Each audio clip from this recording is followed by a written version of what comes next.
Hello, আসসালামু আলাইকুম। ফার্মারে আপনাদের সবাইকে স্বাগতম। আশা করি সবাই ভালো আছেন, সুস্থ আছেন।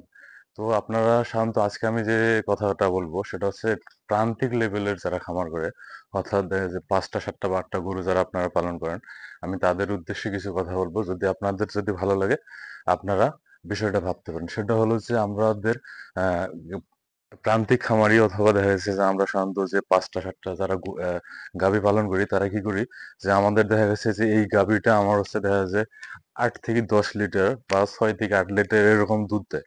তখন আমরা কি করি?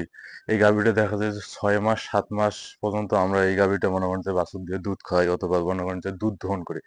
আপনারা কি করবেন? আপনারা যদি এটা মনে করেন যে আমার ৬ কেজি দুধ বেশি তাহলে আপনারা এটা মনে হয় যে ভুল করবেন বা লস করবেন। কারণ দেখেন আপনারা যখন আ বাছুর হওয়ার পর ৪৫ দিনের মাথায় এরা যখন আপনি কৃমি ডোজ দিবেন তাহলে এটা কিন্তু মিল্ক প্রোডাকশনটা ডাউন হয়ে যাবে। তারপর হচ্ছে দেখা যাচ্ছে ৬০ থেকে ৯০ দিনের মাথায় কিন্তু আবার হিটে আসবে।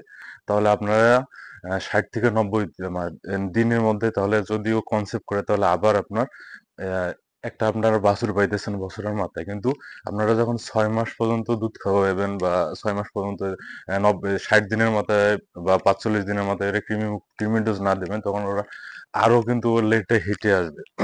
এক্ষেত্রে আপনার ৩-৪ মাস কিন্তু আপনারা একটা দূরে মনে করেন যে পিছিয়ে যাইতেছেন। আরেকটা কথা হলো যে আপনাদের বাছুরটা হচ্ছে ৩ মাসের ভিতরে দুধ খাওয়ানো বন্ধ করতে হবে।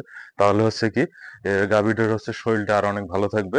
অনেক মনে করেন যে পরবর্তীতে দেখা যাচ্ছে মিল্ক প্রোডাকশনটা আরো বাড়তে পারে। আরেকটা অভিজ্ঞতা আছে খামার লাইফে আমি আপনাদের কাছে শেয়ার করতে চাই। এটা একবার আমার একটা তিক্ত একটা অভিজ্ঞতা।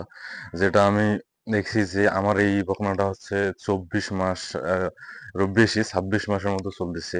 কিন্তু তারপরেও দেখা গেছে যে এই ধরনের বকনা সাধারণত হলস্টাইন ফ্রিজিয়ান যেগুলো ক্রস এগুলো ১২, ১৩, ১৪ মাসের ভিতরে হিট আসে।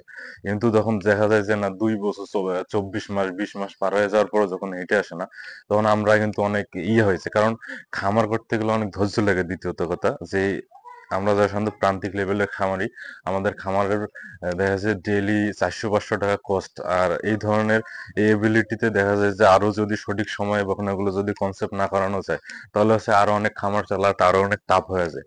তাই এই ধরনের একটা আমি অভিজ্ঞতা পেলাম যে এই বখনাটা আমার হিটে আসলে এত পরিমাণ সাইলেন্ট যে বোঝার কোনো ওয়ে নাই।